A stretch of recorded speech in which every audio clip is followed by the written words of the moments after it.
Hello everyone, मैं ओम प्रकाश प्रजापति। आज हम ट्रू मीडिया के पॉडकास्ट में एक ऐसी शख्सियत से जुड़वा रहे हैं जो सहारनपुर से चलकर ट्रू मीडिया स्टूडियो आए हैं।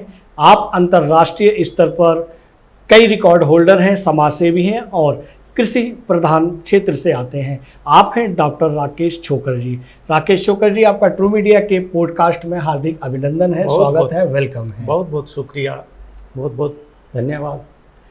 छोकर साहब, हम जैसा कि ट्रू मीडिया पॉडकास्ट के परंपरा है कि हम प्रश्नों की ओर चलते हैं जी। हम जानना चाहते हैं कि आपका जीवन, आपका बचपन कृषक परिवार में हुआ है, आपका जन्म कृषक परिवार में हुआ है, तो कृषि के क्षेत्र में आपकी प्रारंभिक जो बचपन आपका बीता है या प्रारंभिक जीवन की जो शुरुआत हुई है वो कैसे हुई? आदरणीय, मैं एक मध्यम वर्गीय किसान परिवार से हूँ और मेरा बचपन उसी किसानी में बीता है जी। कृषि क्षेत्र से जुड़े रहे। बागवानी का क्षेत्र, सहारनपुर का परिक्षेत्र बागवानी का क्षेत्र माना जाता है, आम का, और एक फूलम, ये कहते हैं कि आलू बुखारा भी के रूप में एक क्षेत्र आता था जो उस क्षेत्र का जनक माना जाता था यह क्षेत्र। तो मैं उस भूमि से आया हूँ जो गंगा यमुना के बीच का ये दो क्षेत्र है। अपने आप को धन्य मानता हूँ वाह कि मैं ऐसी पवित्र और उपजाऊ भूमि से संबंध रखता हूँ। तो कृषि अपने परिवार का अभिन्न अंग रहा है, यही एक विरासत में मिला। तो ये तो मैं अपने आप के धन्य मानता था कि लोग जब कहते थे किसानों को अन्नदाता के रूप में कहते हैं तो बड़ा अच्छा लगता है, बड़ा ये कहूँ अपने आप को गौरवान्वित मैं खुद को महसूस करता था। और लेकिन जब देखते हैं कि जो आज कृषि को लेकर के व्यवस्थाएं हैं तो वहाँ कहीं ना कहीं वो कुछ समस्याएं जो खड़ी हुई हैं, तो ये लगता है कि जीवन में कृषि ही से केवल हम सपनों की उड़ान नहीं भर सकते। तो वो कमी खली जरूर कि जो व्यवस्थाएं हैं, जो अपनी औपचारिकताएं हैं जीवन को लेकर के, आर्थिक अक्षमताएं हैं, वो पूर्ण नहीं कर पाते केवल कृषि से। लेकिन कृषि का कार्य करते करते हम दूसरे फील्ड से सहायता से जुड़ सकते हैं, ये खूबी भी है। जी जी जी। कृषि के अलावा आप क्या क्या व्यापार या बिजनेस करते हैं आप? अभी तो परिवार तो दूसरा व्यापार करते हैं, दूसरे खांडसारी उद्योग से लोग जुड़े हुए, जैसे कोल्हू वगैरह, इन सब से पहले एक जुड़ाव था। लेकिन अब धीरे धीरे कहीं लकड़ी का व्यापार चल रहा है। एक हमारे क्षेत्र में पॉपुलर बहुतायत में पैदा होता है। पॉपुलर का जो पेड़ होता है जिससे प्लाई बनती है, वो अधिक मात्रा में उपजाऊ होता है। क्या बात है। वो उसके लिए कहीं ना कहीं साइड में वो बिजनेस करते हैं जी। साइड में भूसा है या पशुपालन का एक बहुत कृषि के साथ अक्सर रहता ही है, चलता है जी। वो बड़ी मात्रा में होता है, दूध का व्यवसाय होता है। तो इस तरह के कृषक इस तरह के साइड के अपने व्यवसायों से अब जुड़ा है। क्या बात है। ये कहे कि कृषि जो किसान है वो अब मवेशियों के साथ भी व्यापार में जुड़ गया है। बिल्कुल। चलिए, हम आपसे ये भी जानना चाहेंगे कि जिस तरह से घर परिवार में एक नया सदस्य आता है बच्चे के रूप में, वो छोटा होता है, चलना सीखता है, पहचानना कोशिश करता है, ठीक उसी तरह से ये हमारी जो भारत माता की जो भूमि है, ये जो मिट्टी है जिसकी भीनी भीनी खुशबू से हम प्रफुल्लित होते हैं, जब वहाँ से एक किल्ला फूटता है, एक बीज एकदम से अंकुरित होता है, जब उसके एक या दो पत्ते आते हैं, फिर वो धीरे धीरे पौधा बनता है, फिर वो पेड़ बनता है, फिर हमें फल फूल और हमें खाने की सामग्री देता है, छाएं देता है। तो उसका जो एक किले से निकलना और एक उसका पेड़ बनना, एक वृक्ष बनना, वो आपने अपने आंखों से देखा है। बिल्कुल। उस दृष्टि को हमारे दर्शकों को बताएं, आपको कैसा फील होता है? वास्तव में कृषक परिवार में जन्म लेना ये तो मैं अपना सौभाग्य मानता हूँ जी। और जब हम प्रकृति के साथ जीते हैं, उस प्रकृति को हम न्यूनतम स्थिति से और बड़े एक, जैसा कि आपने कहा है, एक छोटे से पौधे से और उसको बड़ा वृक्ष होते हुए देखते हैं, उसके चारों तरफ जो प्रक्रियाएं प्रकृति की होती हैं, तो वास्तव में वो अमूल्य धरोहर होती है जीवन की, कि वो धाती चंद लोगों को मिल पाती है।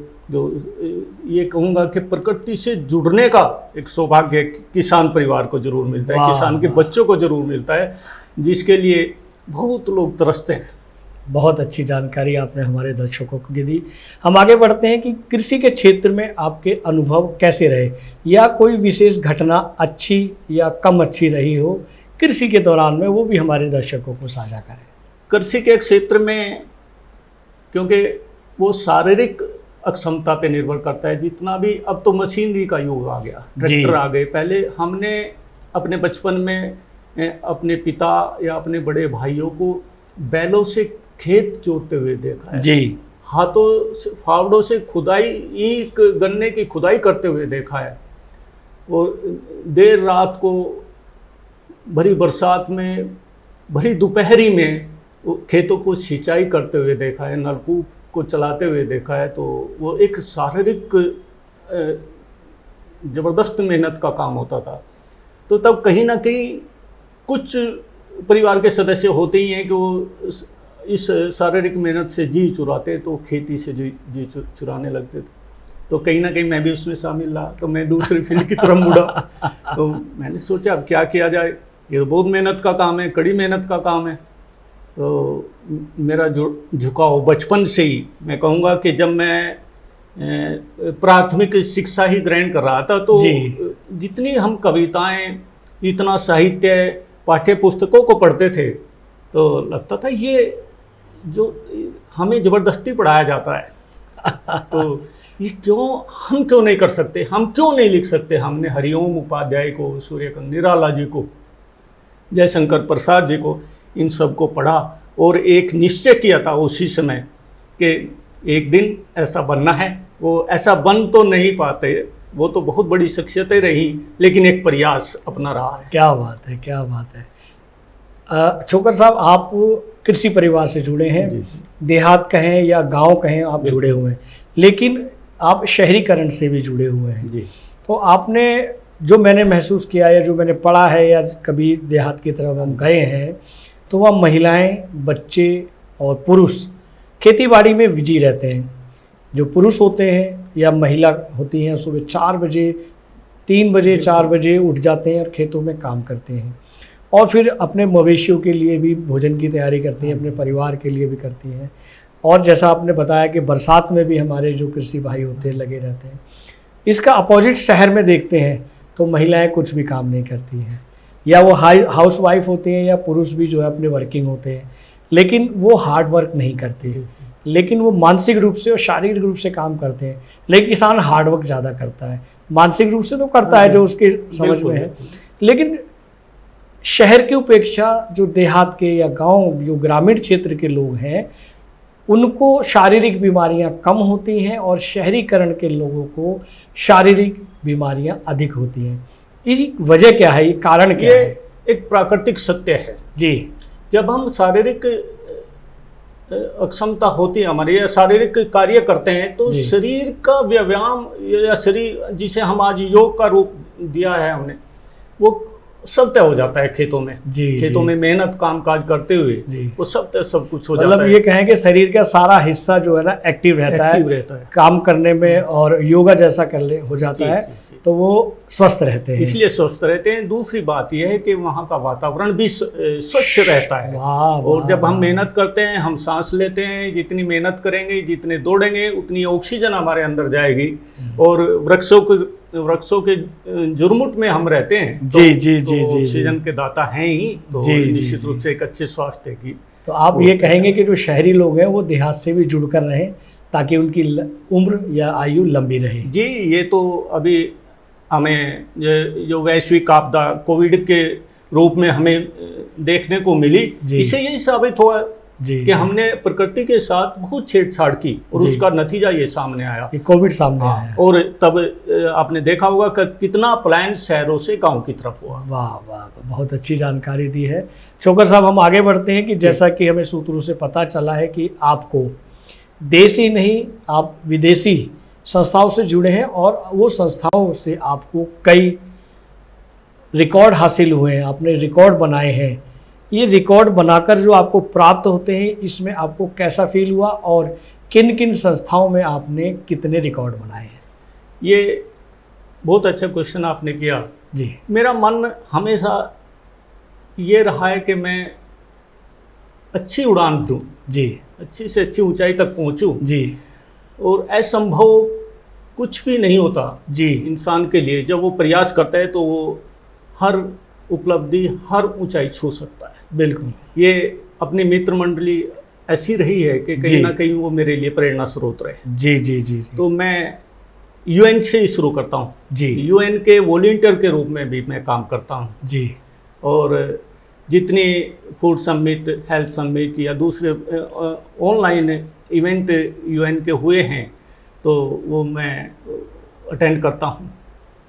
वहाँ भाषा या दूसरी चीज़ें वो अवरोध नहीं बनती। जी जी जी तो मैं वो अच्छा लगता है कि मैं वैश्विक सोच के साथ वैश्विक स्तर पर वाह, अपनी कोई सहभागिता निभाता हूँ। बहुत अच्छी बात। और बड़ी बात ये हुई, मेरा हौसला तब बढ़ा तो यूएन के महासचिव एंटोनियो गुटेरेस साहब भी किसी समिट में थे तो हम लोग वो अटेंड की। क्या बात है। तो अच्छा लगता है कि हम ऐसी शख्सियतों के साथ, इतने बड़े ऑर्गेनाइजेशन के साथ जिसे वर्ल्ड मानता है, जी, जी। उनके साथ उनकी मीटिंग्स में हम लोग उपस्थित रहते हैं। हम्म, और बड़ी बात एक ये मेरे लिए गर्व की बात रही कि एक समिट के बाद संयुक्त राष्ट्र संघ की उप महासचिव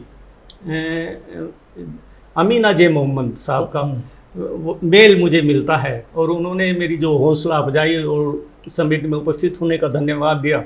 तो वो मेरे लिए बड़ा सुनहरा मौका था और मेरा सीना चौड़ा हो गया कि ऐसी शख्सियतें वाह। आज मुझे याद करती हैं। बहुत अच्छी बात है। आपने जो रिकॉर्ड हासिल किए हैं जी। उन रिकॉर्ड्स के बारे में भी बताएं। ये रिकॉर्ड्स की कहानी तो मैं अक्सर सोचता था ये रिकॉर्ड कैसे बनते हैं। मेरे कई साथी रिकॉर्ड जी, बना जी, गिनीज जी। बुक में, लिम्का बुक में, जी। ये कैसे बनते हैं। तो मैंने उनसे बात करता था, थोड़ा बहुत जानकारी, वो आधी अधूरी जानकारी मिलती थी। जी लेकिन जैसे कोविड, वैश्विक आपदा कोविड का जो पीरियड आया, इसने बहुत चीज़ों को जन्म दिया है।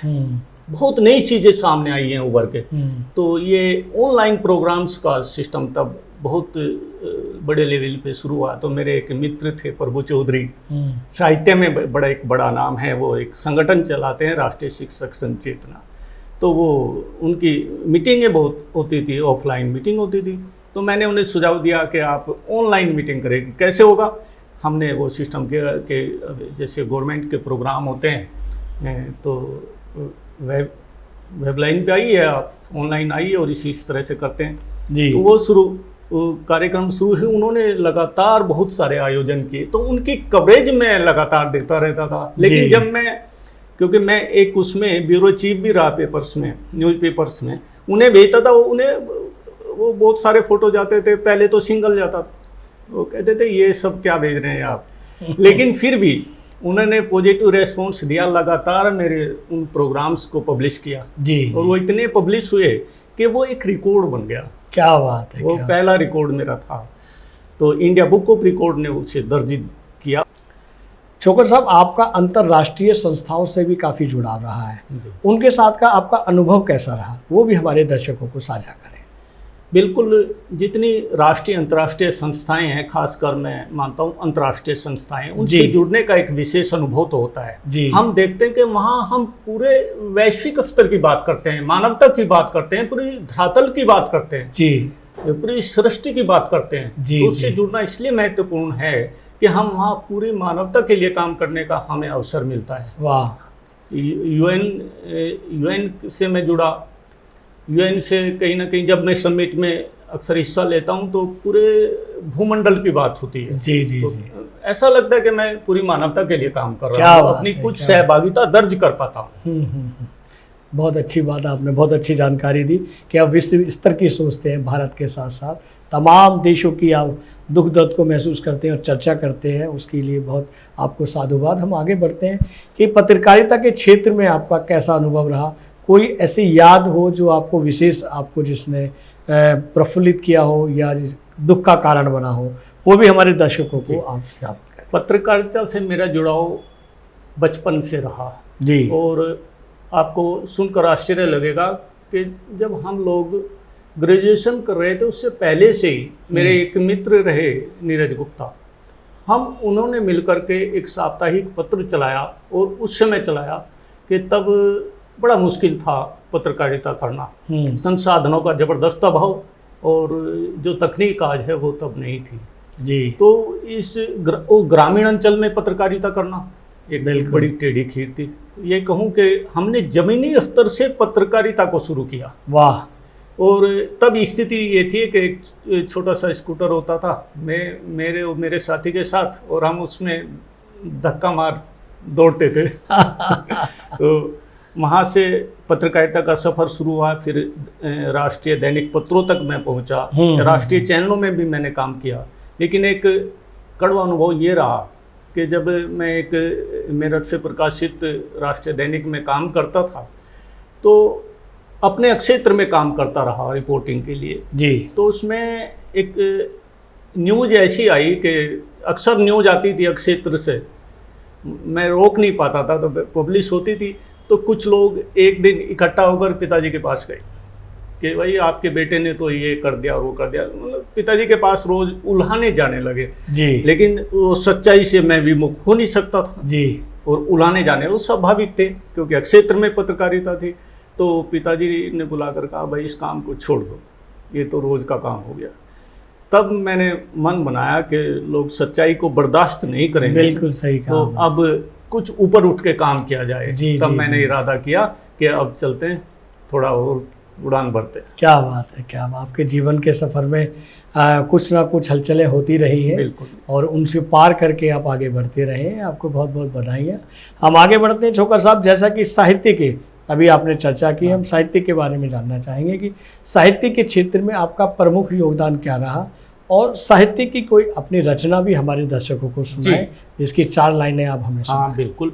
साहित्य में मैं उपन्यास, कहानियाँ, कविता, नाटक भी मैंने लिखा है। कई विधाओं में गीत भी मैंने डॉक्यूमेंट्री फिल्मों के लिए लिखे। कई विधाओं में मैंने साहित्य को जिया है जी। तो अभी बहुत ही जल्दी मेरा एक काव्य संकलन विमोचन हो रहा है, सत्य से परे। अरे वाह, बधाई। और बहुत बहुत शुक्रिया। और उससे पहले भी एक आध्यात्मिक ग्रंथ भगवान श्री देवनारायण प्रकाशित हो चुका है। वाह। बहुत सारे दैनिक अखबारों में, पत्र पत्रिकाओं में अपने लिए एक रचनाएं प्रकाशित होती रही हैं। बहुत बढ़िया। तो मेरे जीवन में साहित्य को लेकर मोड़ तब आया कि मैं हाई स्कूल में पढ़ता था जी। तब मैंने एक रचना लिखी, माँ जी। वो मेरी सबसे पहली रचना थी। उससे पहले लिखता रहता था जी जी, लिखा, डायरी में रख दी, लेकिन एक रचना माँ लिखी तो एक मेरे मित्र ने वो रचना देखी कि भाई ये बहुत अच्छी लिखी है। हाँ लिखी तो है, किसी आप प्रकाशित कराओ। मेरा कोई ऐसा संबंध नहीं है कि आप मुझे दो। उन्होंने उस रचना को हरियाणा साहित्य अकादमी को प्रेषित कर दिया जी। और वो रचना पब्लिश हो गया। वाह वाह वाह। मेरी पहली रचना हरियाणा साहित्य अकादमी से माँ शीर्षक से प्रकाशित हुई 1993 में। वाह। नवंबर दिसंबर का वो एडिशन था और वो प्रकाशित होने दो मेरा हौसला 7वें आसमान पर था। वाह। और बड़ी खुशी हुई उस रचना के प्रकाशन से। और आप आश्चर्य नहीं मानोगे कि वो पत्रिका मैं हरदम अपने साथ रखता था। वो जब पहली रचना प्रकाशित होती है उसकी खुशी अलग ही होती है। उसका अनुभव बहुत अच्छा होता है। तो वो मेरे जीवन में एक साहित्य के क्षेत्र में एक अनोखा मोड़ था, अनूठा मोड़ था। वाह वाह वाह, बहुत बधाइयाँ आपको कि आपकी पहली रचना ही इस हरियाणा साहित्य अकादमी में प्रकाशित हुई है। विशेष बात है और भाग्यशाली हैं आप। लोगों की उम्र निकल जाती है अकादमी तक पहुंचने के लिए। हम आगे बढ़ते हैं कि हम ये भी जानना चाहते हैं, जैसा कि हम चर्चा कृषि से जुड़ी हुई कर रहे हैं, मातृभूमि की, मिट्टी की बात कर रहे हैं, तो कृषि के क्षेत्र में भी आपका क्या महत्वपूर्ण योगदान रहा है?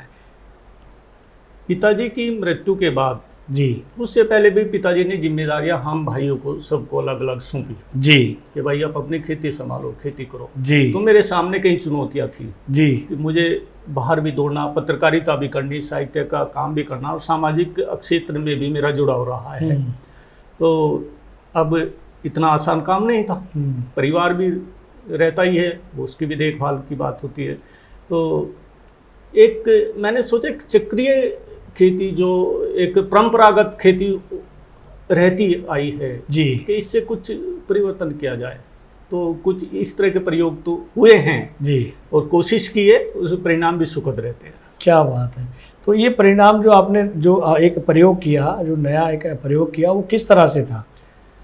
हमें हमारा क्षेत्र बागवानी का क्षेत्र है जी। तो उसमें हमने जो हमारी धान गन्ना या दूसरी फसलें होती थी, पहले तो बहुत सारी फसलें हो जाती थी, लेकिन अब व्यवस्थाएं कृषि क्षेत्र में भी बदली हैं। तो हमने कहा बागवानी के क्षेत्र में नई नई प्रजातियों के साथ कुछ नए वृक्ष रोपे जाएं, नए उत्पादन बढ़ाए, तो उस तरफ सफलता का क्या बात है, उसमें सफलता प्राप्त हुई है।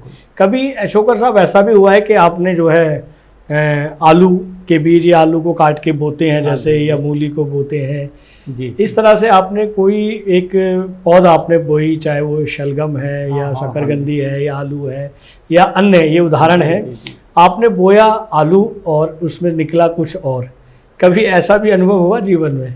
नहीं, ये चीज़ें सब घरों के आसपास ग्रामीण अंचल में तो आज भी हैं। अच्छा, हम बोते तो हैं, लेकिन वो कहते हैं कि आलू या दूसरी फसलें हैं, गेहूं के साथ बथुआ उग ही आता है। बहुत अच्छी बात है, बहुत अच्छी जानकारी आप हमारे दर्शकों को दे रहे हैं। हम आगे चलते हैं जोकर साहब की। Google, London school, Australia, England, रूस आदि से आप सम्मान प्राप्त कर चुके हैं। ये सम्मान जब आपको प्राप्त हुए तो आपको कैसा फील हुआ और इन सम्मानों तक आप कैसे पहुंचे? निश्चित रूप से ये चौड़ा तो होता है सीना जी। जब ऐसी संस्थाएं, गूगल जैसी संस्थाएं हमें सम्मानित करती हैं, और एक बार नहीं कई बार सम्मान मिला। कई बार उनकी क्विज मैंने अटेंड की, क्या बात, उनसे मुझे सर्टिफिकेट मिले, उनसे मुझे सम्मान मिला। तो कई यूनिवर्सिटीज बाहर की हैं, उन्होंने मुझे सम्मान दिया। तो कहीं तो मेरी उपलब्धियों के कारण मुझे मिला जी। और कई बार मैंने क्विज वगैरह अटेंड की, उनके प्रोग्राम्स अटेंड किए, तो वो सम्मान मिला। वाह वाह वाह वाह। अक्सर ऐसे इस तरह की कई संस्थाएं हैं विदेश की। अब ऑस्ट्रेलिया की एक संस्था की मैं बात करता हूँ, जो वाटर के लिए यानी कि जल संरक्षण के लिए काम करती है। वाह वाह वाह। मिसेज मीना गुली एक है, थ्रस्ट नाम की एक संस्था चलाती है जी। मैं एक साल में उसके कई प्रोग्राम वर्चुअल रूप से अटेंड करता हूँ। वाह, तो अक्सर मुझे बड़े सम्मान भेजती रहती है। बहुत अच्छे, बहुत अच्छे। हम आगे बढ़ते हैं जोकर साहब, आपके तो सम्मान इतने हैं, आप इतनी अंतर्राष्ट्रीय संस्थाओं से जुड़े हुए हैं कि आपके लिए तो प्रश्न ही हमारे कम पड़ रहे हैं। हम शाम तक भी बात करें तब भी बातचीत पूरी नहीं हो पाएगी, फिर भी हमारी इच्छा है कि हम आपसे कुछ और प्रश्न करें। आगे बढ़ते हैं। जैसा कि नासा द्वारा लगातार 26 बार उपग्रह लॉन्च इवेंट के दौरान आपने वर्चुअल गेस्ट के रूप में आप वहाँ उपस्थित रहे हैं, वो अनुभव आपको कैसा लगा?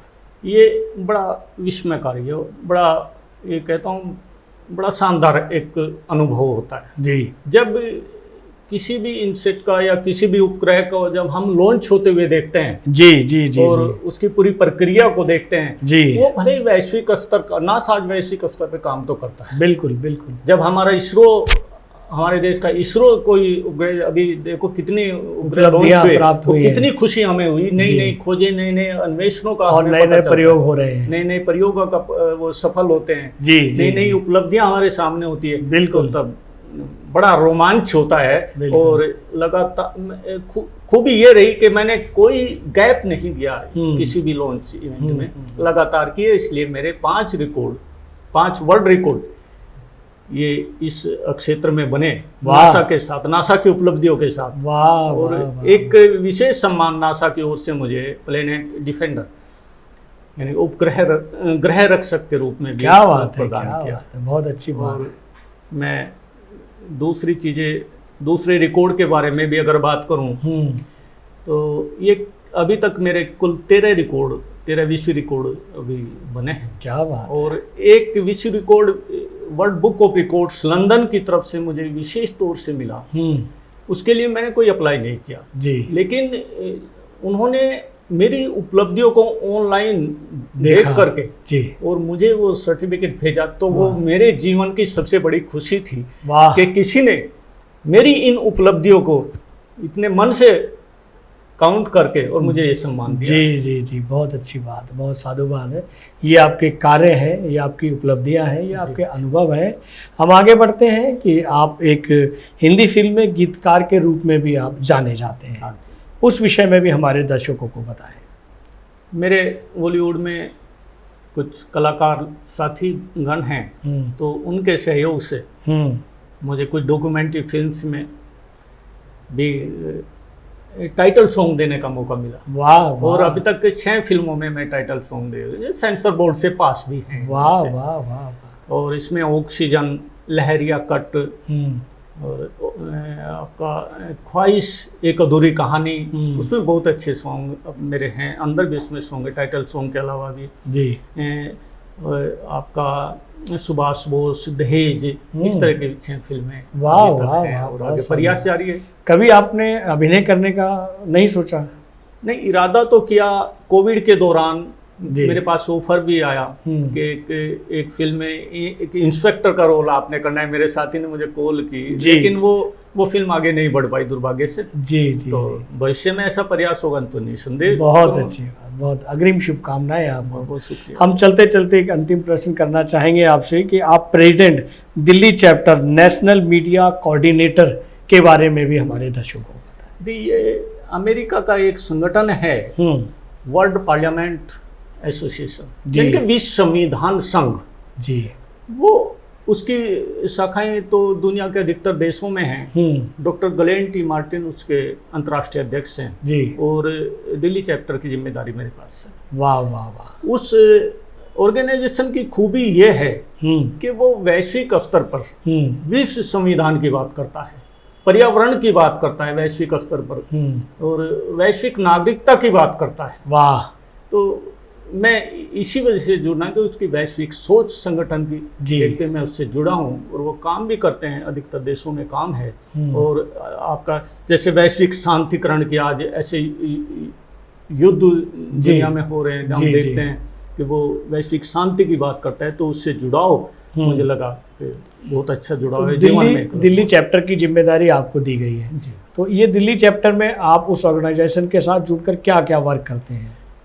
अभी तक हमने कुछ समिट किए हैं जी, कुछ इस तरह की कॉन्फ्रेंस की हैं ताकि हम लोगों को प्रभावित कर सकें। जी जी। तो सर्वोपरि तो अपना संविधान है। जी जी। सर्वोपरि अपने भारतीय संविधान है। हाँ। लेकिन उस वैश्विक संविधान, विश्व संविधान का हम क्यों साथ चलते हैं? उसके लिए कि वैश्विक स्तर पर हमें कुछ काम करने जुड़ाव रहता है तो हम काम करवा सकते हैं। तो वहाँ हम अपने वैश्विक स्तर पर एक सहायता से अपनी बात रख सकते हैं। बहुत अच्छी बात। हमने अपने देश के लिए भी यूएनओ में एक ऐसा प्रपोजल भेजा था अपने उस संगठन के जरिए कि हम उसके अस्थायी सदस्य हों।